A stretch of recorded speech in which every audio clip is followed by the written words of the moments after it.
Cela faisait maintenant plus d'une demi-heure qu'un individu avait pris place dans le train Rouen-Paris. Ses muscles étaient fort tendus et sa mâchoire plus serrée que d'habitude. Des cernes profondes creusaient son visage. On aurait dit qu'il n'avait pu trouver le sommeil ces dernières nuits, comme si quelque chose le tracassait continuellement. Ce quelque chose était sa famille. Plus précisément, il avait reçu une lettre de Louise, sa sœur, l'invitant ce soir-là à dîner avec eux. L'invitation était dans sa boîte aux lettres depuis la veille au soir. Du moins, c'est ce qu'il estimait. Son premier réflexe avait été une grimace, puis il avait pensé que c'était une mauvaise blague. La relation avec sa famille n'était pas parfaite, et même, elle était loin de l'être. Ces 2 dernières années, il ne s'était pas vraiment intéressé à lui. C'était sa sœur, Louise, qui attirait toute leur attention, comme s'il n'existait pas à leurs yeux. Seulement Louise lui téléphonait presque toutes les semaines depuis qu'il avait déménagé à Rouen. La distance n'apportait pas avec elle. Ils étaient très unis depuis leur jeunesse et cela n'avait pas changé. Mais il avait bel et bien été invité, et voilà qu'il lisait le journal, accompagné d'un café au lait, son préféré d'ailleurs, en direction de Paris.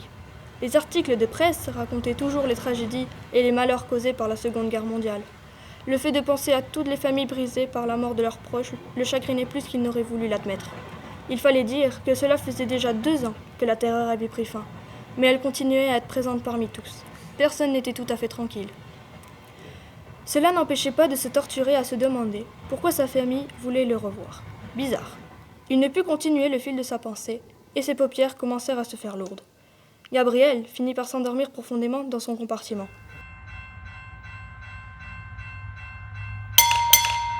Le bruit de la cloche le réveilla d'un coup. Maudite cloche. Le jeune Normand quitta la station pour se diriger vers la maison de campagne de sa famille, une des plus huppées de la ville. Pourquoi suis-je nerveux? C'est juste une nuit. Du moins, c'est ce dont il essayait de se convaincre sans trop de résultats. Pour gagner un peu de temps, Gabriel décida de se promener autour de Paris. Il avait parcouru tant de fois cette ville qu'il la connaissait par cœur, mais aujourd'hui, il se sentait invisible. Personne ne le saluait, ni ne remarquait sa présence. Il se contenta donc d'observer les ruelles enneigées de la ville depuis un petit banc où il s'assit. Même avec toutes ses couches de vêtements, il avait froid. Terriblement froid. C'est l'hiver, que veux-tu?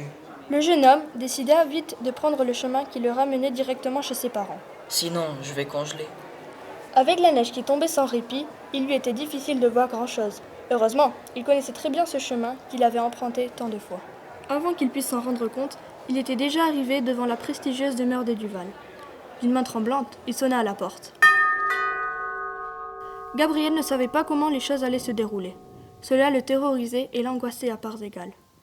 Comme personne ne répondait à son appel, il tourna lentement la poignée de la porte. Elle n'était pas fermée à clé.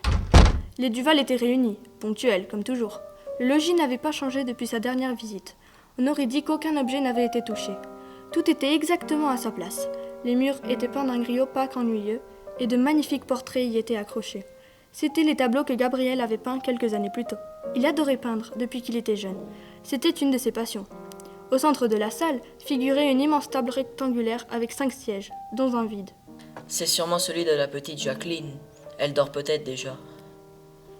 Jacqueline était la nièce de Gabriel. C'était une petite fille pleine de joie qui riait sans cesse. La table était dressée d'une luxueuse vaisselle en porcelaine. Devant chaque place étaient disposés 2 plats, l'un sur l'autre, une serviette brodée de soie et des couverts en argent. Sans compter une coupe de vin et un verre d'eau pour chacun. Tout cela reposait sur une grande nappe d'un rouge grenat. Ils entendaient aussi un programme à la radio qui était allumé. Et voilà que Marie, la mère de Gabriel, sortait de la cuisine avec un poulet au curry qui avait l'air délicieux. J'avais oublié le don pour la cuisine de maman. Pensa-t-il, léchant déjà ses lèvres. Mais celle-ci l'ignora comme c'était devenu son habitude ces dernières années. Gabriel n'était pas vraiment surpris, en fait. Il remarqua quand même les yeux remplis de tristesse de sa mère. Elle semblait absorbée par ses pensées. Son père affichait une moue méprisante et Louise était montée à l'étage du haut avec Jacqueline, sa fille. C'est alors que Louise, alors qu'elle descendait les escaliers, fut la première à remarquer l'arrivée de son frère. La première, comme d'habitude. Ses yeux s'illuminèrent et elle dit « Je pensais que tu n'allais pas venir. » Avant de lui demander des nouvelles de sa maison, de son travail, de ses amis, bref, ce qui s'était passé dernièrement. Les autres les regardaient avec de drôles de têtes, comme s'ils étaient fous. Ils ne prirent pas la peine de saluer Gabriel, étant donné que Louise avait beaucoup de choses à lui dire. Ils prirent place à table sans dire le moindre mot. Ce fut Henri qui brisa le silence en parlant d'une nouvelle offre d'emploi qui s'était présentée, mais Louise et Gabriel ne l'écoutaient plus. Ils étaient occupés à bavarder tous les deux à l'autre bout de la table. Elle me manque plus que je ne veux l'admettre, Se dit Gabriel. Cela faisait presque 2 ans qu'il ne les avait pas revus, et les dîners en famille lui manquaient. Ces derniers temps, son père, Henri, lui adressait à peine la parole, pour ne pas dire jamais. Depuis son déménagement, les choses avaient empiré. Finalement, la soirée fut assez agréable. Louise leur raconta qu'elle avait inscrit Jacqueline à des cours de gymnastique et qu'elle avait prévu de faire un bref voyage à Madrid, en Espagne. Pour le reste, Marie continuait d'être silencieuse depuis l'arrivée de son fils, et Henri poursuivait avec ses idées de projet pour son entreprise. Personne ne s'y intéressait vraiment, et voilà qu'il parlait seul depuis un bon moment. Le repas fini, tout le monde s'assit sur les grands canapés qui se trouvaient dans le salon. Marie commença à faire les 100 pas. Elle ne regardait personne en particulier. Son regard était vide. Puis, elle commença à prononcer des phrases rapides et saccadées. Au début, elles n'avaient aucun sens. Ensuite, c'était comme si elle se fâchait contre quelqu'un. Ces mots sortaient de sa bouche de plus en plus fort jusqu'à ce qu'elle se vît elle-même en train de crier. « Tu nous as manqué, Gabriel !» cria-t-elle d'une voix entrecoupée. Elle partit à grands pas dans une des chambres de l'étage du haut. Gabriel s'appuyait sur l'escalier, inquiet. Sa sœur s'approcha lentement jusqu'au début des marches et chuchota à voix basse. « Maman est dévastée, elle n'en peut plus. » Puis, à l'attention de toute la famille, elle lança. « Je vais faire un tour avec Gabriel. On revient très vite. » On accueillit cette annonce par un silence. Marie baissa la tête, comme abattue. Ils se promenèrent dans les petites ruelles de Paris, celles les moins empruntées. Un lourd silence régnait autour d'eux. Gabriel se remémora une fois de plus les temps passés. Il gardait encore le souvenir de sa sœur et lui, tout petit, qui consacraient des journées entières à se divertir dans un petit parc près de leur maison. Ils passaient le temps à construire des bonhommes de neige ou des figures imaginaires qu'ils aimaient bien inventer. C'était leur moment préféré de la journée, sans aucun doute.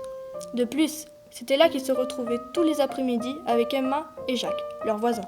Ensemble, ils faisaient des courses avec la luge, même si Louise finissait toujours par se fâcher vu qu'ils écrasaient son ami imaginaire. Et voilà qu'ils étaient arrivés. Face à eux se trouvait le parc Montsouris, leur coin de bonheur. C'était un des seuls endroits qui avait vraiment manqué à Gabriel. Les toboggans et balançoires étaient recouverts d'une fine couche de neige. La tombée de la nuit approchait à une vitesse démesurée, ce qui l'empêchait de voir avec clarté dans cette obscurité. Dans un coin sombre, Gabriel crut voir un couple s'approcher d'eux à pas lents. Il avait la chair de poule. Louise, à côté de lui, sursauta aussi et commença à haleter. Ils sentaient leurs battements de cœur s'accélérer de plus en plus, tandis que l'étrange couple s'approchait. Leurs cœurs faillirent s'arrêter en reconnaissant les 2 visages. Non, c'est impossible. C'étaient Emma et Jacques, leurs meilleurs amis d'enfance. Ils devaient bien être en train de rêver. Cela était-il possible ? Ça faisait si longtemps qu'ils ne les avaient pas revus. Jacques avait drôlement changé. Il avait maintenant une longue moustache. Son visage était devenu plus sérieux. Il portait un costume à cravate et de belles chaussures chères. Emma, elle, avait toujours un visage enfantin avec de longs cheveux blonds. Les plus étonnés furent Jacques et Emma, qui commencèrent à parler avec Louise sans inclure Gabriel à la conversation, comme si, à nouveau, il n'était pas là pour eux. Il s'écarta donc un peu et s'assit sur un banc public. Quand Louise, Jacques et Emma eurent fini de bavarder, Louise s'approcha de son frère et s'assit près de lui. Elle ajouta quelques mots affectueux et rassurants. Puis elle se tut et Gabriel voulut écouter la conversation qu'avaient engagée Jacques et Emma, un peu à part, l'air attristé. Mais de loin, Gabriel ne les entendait pas. Il se leva, s'approcha de ses anciens amis qui ne le remarquèrent pas, quoique Gabriel se situât désormais à 2 pas d'eux. « Oui, pauvre Gabriel. » murmurait Jacques. « Et pauvre Louise !» ajouta Emma. « Elle n'est pas la plus à plaindre. » Mais de quoi parle-t-il ? Gabriel était soudain tétanisé. « Tu plaisantes ?» répondit Emma, affligée. « Être enfermée pendant des mois dans un hôpital lugubre, harcelée par les questions des médecins, tout ça parce qu'elle parlait seule, ou avec des fantômes ou des êtres d'un autre monde, on ne sait pas vraiment. Et pauvre Marie aussi, obligée d'enfermer sa fille dans un asile psychiatrique. Sa pauvre fille, une folle.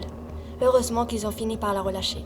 Ils ont bien vu qu'elle n'était pas dangereuse. »« Mais de quoi parlez-vous » hurla Gabriel. La tête lui tournait, incrédule. Il jeta un regard à Louise sur son banc.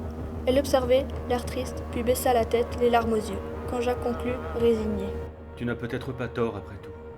Louise a vécu l'enfer, c'est vrai. Mais au moins, elle vit. »